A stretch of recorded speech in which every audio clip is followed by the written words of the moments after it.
Okay. Let's talk. Makers and breakers of real estate transactions. Apart from real estate agents, there are brokers.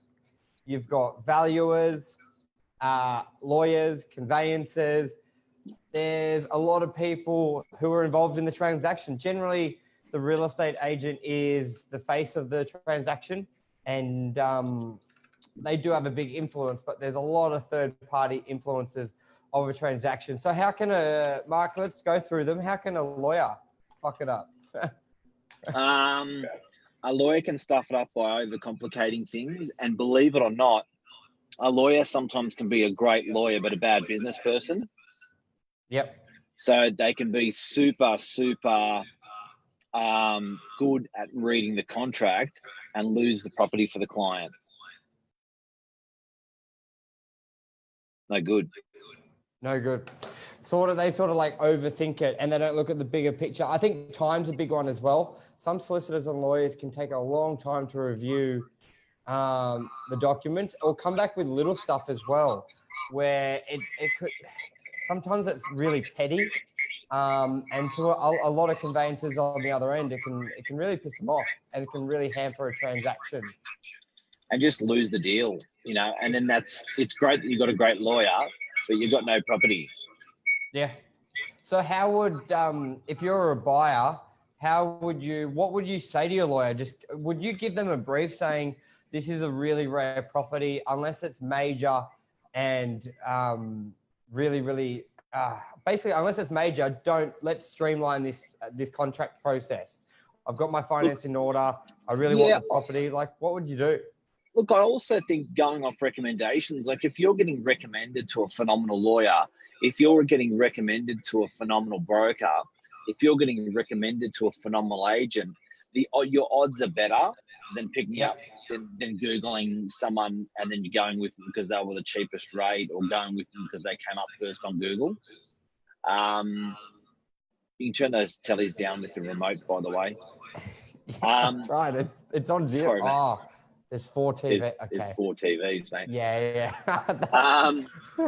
So, yeah, what you can do is talk to your friends and family and professionals. And often your mortgage broker will refer a good solicitor, or your agent will refer a good solicitor.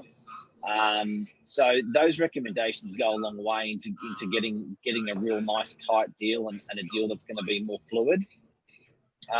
Whereas if you choose random broker,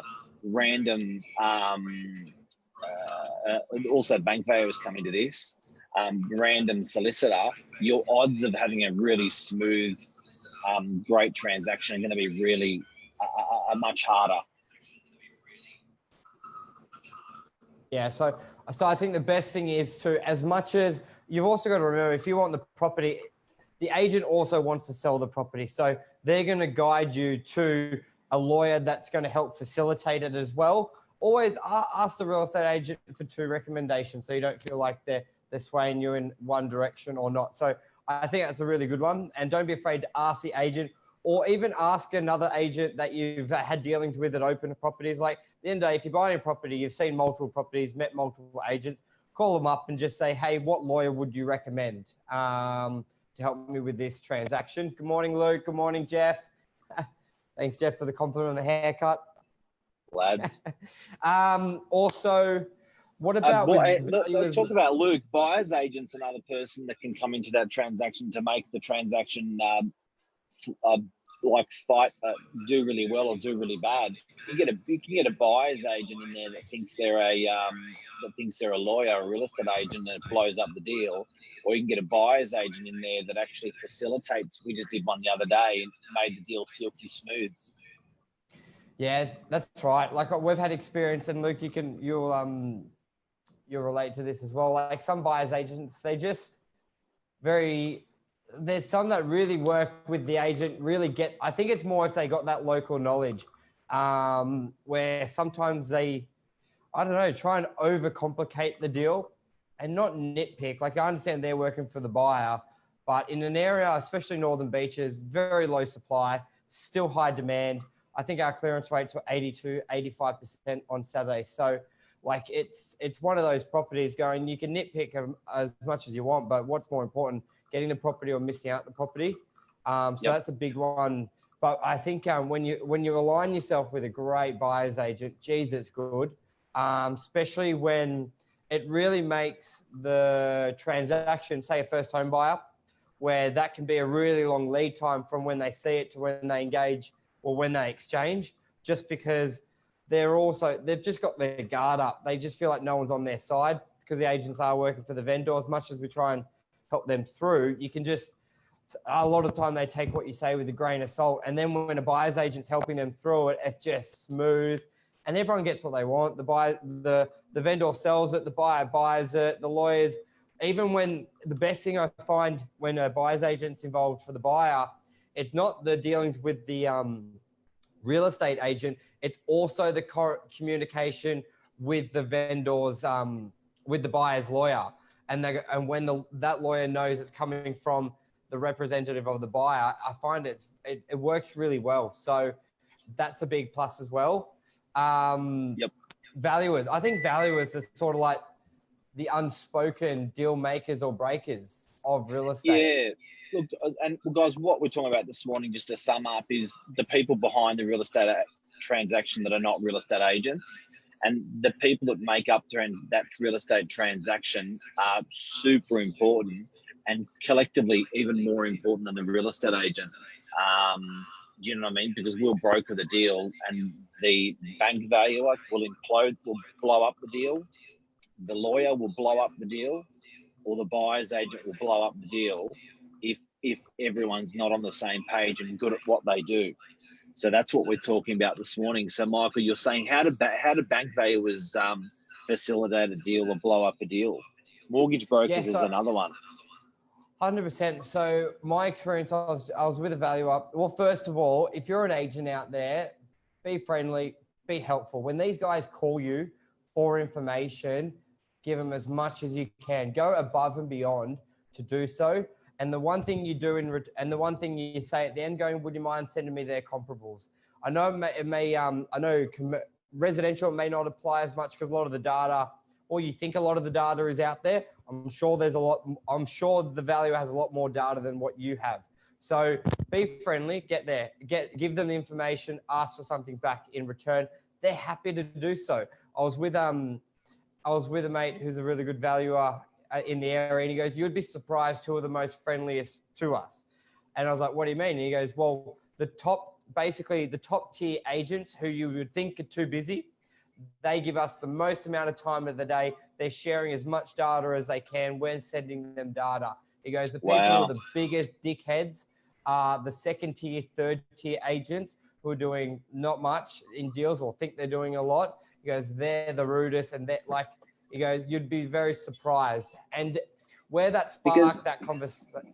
Because you're not getting paid by the bank valuer. Like, as a real estate agent, you don't make money every conversation you have with a bank valuer, and often the bank valuations are not, or most of the time, bank valuations when you're talking to a bank valuer, it's not regarding your deal. It's never regarding your deal. It's regarding someone else's deal.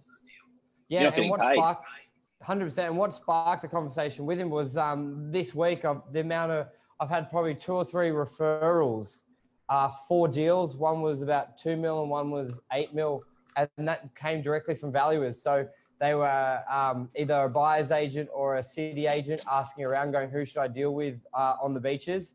And my name came up. They go, he's friendly, he does a lot of deals, shares the data. Like, I'd be going with him, young and hungry. So obviously you got to have the deals to back it up. But I wouldn't have had my name wouldn't have been thrown in the ring if I hadn't have had that conversation. But when I started doing that with valuers, that was never the intent. It was to get information, give information, and just talk about it.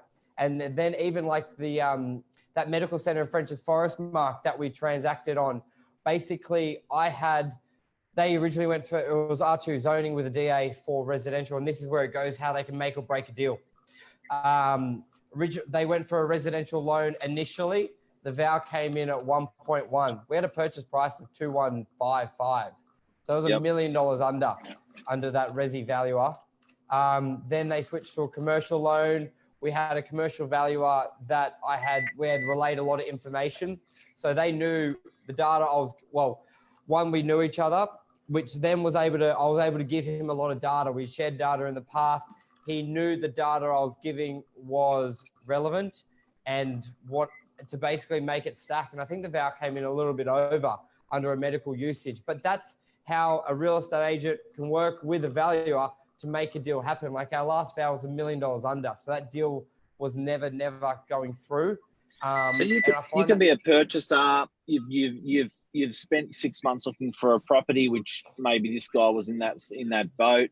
You find a property, you have finance approval for this property, you get an offer accepted on this property, and the bank valuer blows the whole thing up. Yeah, but that's basically what happened. And they've been looking for 3 months, but that relationship with that value had been going on for 3 years. So it's it's just one of those things. I don't know. It just makes a big difference in real estate. I just know that wouldn't have gone through if I didn't have that relationship. One, knowing what they need. That's a big thing as well. Like a value, be like, that's all good, you telling me this, but what data? So I've improved with the information I give them because it's still got to be ticked off, and they've got their own requirements of how they can accept information. So there was no shady shit or anything like that. It's just knowing what they need in comparables, especially in commercial dealings, heads of agreement signed, leases, contracts. It's quite unique, and I find it works really well. Now, 2 things for a consumer. So what we're talking about this morning is the people behind the deal that are not real estate agents, and they're just as important, if not more important, than the real estate agents. If you're a consumer, be it a buyer, if you're a consumer being a seller, or a commercial landlord, even commercial tenants, because commercial tenants get their deals blowing up as well. Yeah.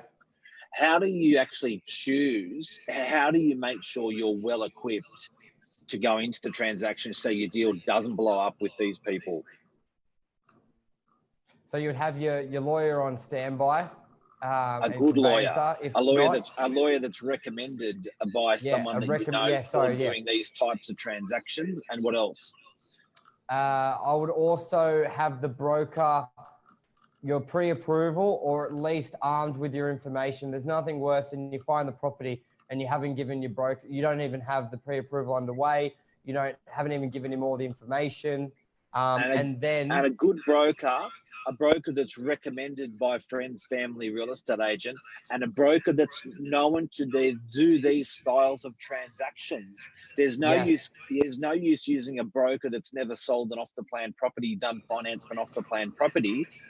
You want to use a broker that's done 5 off-the-plan properties this month. Just breaking up a little bit, Mark, on inside. But what I'll say there, you said friends and family. I almost say, unless that friend or that family member is in real estate or does a lot of the transactions, I wouldn't even take a referral from friends and family. As bad as it sounds, every friend's got a friend who's that, but they're not qualified. I would be unless your real estate agent, even lawyer, is recommending that service, I probably wouldn't use them. So every friend knows John specific, around the corner. So these people that are not real estate agents, they've got to be specific to that style of transaction. They can't just be like a solicitor from Queensland doing a commercial lease in DY. It would be good to get a Brookvale lawyer to do a commercial that's used to doing commercial leases in Brookvale to do a DIY lease because it's close. 100%. And not like a divorce lawyer. It's going to be a property lawyer. Same thing. A lot of people within the industry, there are so many aspects, just like real estate agents, property managers, leasing consultants, residential, commercial, agents that do both, just like lawyers. There's lawyers that do divorce, family. Well, I think it's the same thing. Business. Like there are so many divisions, which obviously you break it down and go, I need a lawyer. And then you're like, what am I doing? Let's get one very specific. Then let's even target out more. Let's get one who specifically does what I need in the area that I'm doing it. So does it well. You've got to be really, really methodical and so specific. If you don't really get to choose your bank value of those, but if you've chosen the correct mortgage broker for the correct style of purchase, they're going to have the right mortgage brokers already on deck. Correct. And even the right agent, even though at the end of the day, you regardless of the agent, if you want to buy that property, you're going to buy that property. A great agent will be meeting that valuer on site and will be steering the information to help facilitate the deal. So if you go to the agent, we want to exchange, this valuation needs to come in at contract price, then your agent should be meeting them on site, not the assistant, not just opening the door, let them through. That's a big one. That's a big one. So they can either once you exchange, it's not over. The val needs to stack up, because that agent doesn't know, and that's also communication from the buyer to the agent. You don't know where it needs to be. Some buyers, it doesn't matter where the val comes in. Some buyers. So you don't want to have your junior in the office. Once you've negotiated a deal, you don't want to be sending out junior from the office to talk with the broker like some agents will. You want to be out there with the broker so you can explain to the broker the value point proposition. Yeah, to the valuer on site, 100%. Especially, that's a big one. Especially with a lot, I'm finding most of the valuers around here are pretty good, and most of them are local, so they've got a really good understanding. But if you're not there, you don't know. You may get hit with a valuer who's from out of the area. Like we had a couple in a development in Roger Street, so they had no idea of where Brookvale was, where it's going. Even like something as simple as like DY. And any agent here, we've got a few here, Nick Rigas, David, how are you? Any agent in the local area knows there's a stigma, maybe if you're on the eastern side to the western side, and there could be a 5 to 10% variance. Same as us in DY Mark, Del Mark compared to the western side. Like there's all these little micro markets within a market, within a suburb that you need to pass that on to the valuer. Which you need, Got it. Okay, so guys, the message out there today, summing everything up, is there's a lot more people in the real estate transaction rather than the real estate agent. You have the power as a consumer of these services to choose the right people. Make sure that when you are choosing a broker, you are choosing a broker that does those styles of deals, not just someone who's going to get you the money. Make sure and they're going to bring in the right valuer, by the way. Make sure you're choosing a solicitor that does transactions like that as well, not just a solicitor who's the cheapest or a conveyancer who's the cheapest. And same thing with buyers agents, and same thing with building inspectors. You must shape these people and make sure you got the right people on the job, not randoms.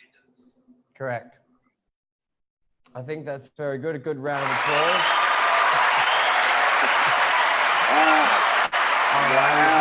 I think that's a wrap. Good wow, how many people do you have back there? That's a lot of people clapping hands. You got a big crowd behind you. Thank you.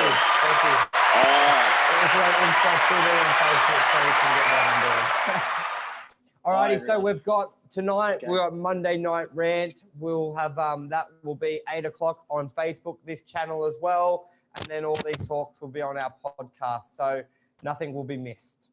Giddy up. Alrighty, guys. Thank you for tuning in. Cheers. Bye. Bye.